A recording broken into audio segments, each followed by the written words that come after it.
नमस्कार everyone, this is the Sanatani monster है। Welcome to my YouTube channel. Video पे click कर लिया है तो पूरी देख करके ही जाना, क्योंकि इस बार मैं ना तो किसी पॉलिटिक्स की बात करूंगा ना इधर उधर की बात करूंगा। इस वीडियो में मैं एक छोटी सी कहानी सुना करके चला जाऊंगा, ठीक है। जो समझदार होंगे और मतलब बुद्धिमान होंगे वो समझ जाएंगे कि मेरा कॉन्टेक्स्ट किसके ऊपर है, किस लिए है और क्यों है। तो कहानी की शुरुआत करता हूँ। एक राज्य में एक राजा हुआ करता था, दीपेंद्र सिंह। दीपेंद्र सिंह जो है वो बहुत ही होनहार था, साहसी था, एक मतलब सक्षम राजा जिसे कहते हैं वो था। और उसके राज्य में हर कोई सुखी था, संपन्न था और मेहनती लोग थे। फिर कुछ बाहर के लोग आकर के उस गांव में रहने लग गए चोरी चुपके से। राजा को इस बात की भनक नहीं थी, यहाँ तक कि गांव वालों ने भी मतलब नोटिस नहीं किया था, क्योंकि वो थोड़े बाहर वाले इलाके में रहते थे। उन्होंने धीरे धीरे थोड़ी आबादी बढ़ाई और गांव से सट गए, जिससे गांव बढ़ गया। राजा को लगा कि राज्य और बढ़ रहा है, फूलता जा रहा है, तो राज्य के लिए और कुछ करना पड़ेगा। इनके लिए अलग अलग योजनाएं बनानी पड़ेंगी, इनको सक्षम बनाना पड़ेगा, ताकि ये आगे चल करके कोई सेनापति बने, कोई रसोईया बने, तो कोई किसान बने, कोई व्यापारी बने। इस हिसाब में मतलब आर्थिक मदद करने की सोचता है राजा। पर राजा को ये भनक नहीं थी, जो बाहर के लोग थे वो अपनी जनसंख्या बढ़ा करके गांव से सट गए। अब धीरे धीरे उन्होंने आबादी इतनी बढ़ाई कि वो गांव में एंटर कर गए, गांव में रहने लग गए।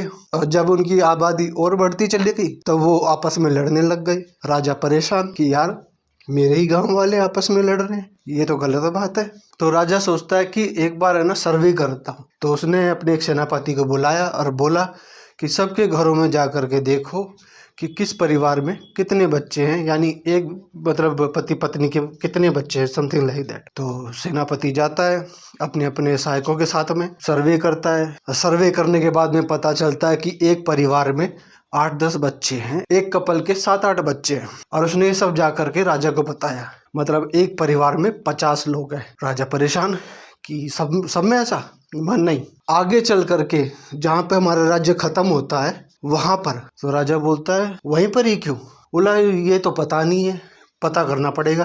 पर इस चक्कर में 6 महीने गुजर जाते हैं, साल गुजर जाते हैं, पता कुछ नहीं लग पाता है। और जो बाहरी लोग थे वो अपनी संख्या इतनी बढ़ा लेते हैं कि अंदर तक, पूरे गांव तक, मतलब पूरे राज्य तक फैल जाते हैं। और फिर वो दिखाने लग जाते हैं अपने असली रूप। जब राजा को पता चलता है कि गांव वाले विरोध में आ चुके हैं और गद्दी खतरे में है, तो राजा ने सेनापति को कहा जो उपद्रव कर रहा है उन्हें मार दो। इस बात से गुस्सा होकर के उन बाहरी लोगों ने आक्रमण करना और कर दिया शुरू, मतलब और भी शुरू कर दिया, खुलेआम मारने लग गए। अब राजा परेशान। पर राजा को ये नहीं पता कि जो जिनको वो अपना गांव वाला समझ रहा है वो बाहर के आए हुए लोग थे, जिन्होंने अपनी जनसंख्या बढ़ाई और राज्य में फैल गए। अब राजा को ये कौन समझाए कि जिनके घर में 7-8, 10-10 बच्चे हैं वो ही उनके दुश्मन हैं। पर राजा सबको अपनी प्रजा मान रहा है। Moral of the story is, इतने भी मूर्ख मत बनो कि तुम्हारा दुश्मन तुम्हारी छाती पर चढ़ जाए और तुम उनसे प्रेम की उम्मीद रखो। सोनिया का लाल, सोरोस का दलाल।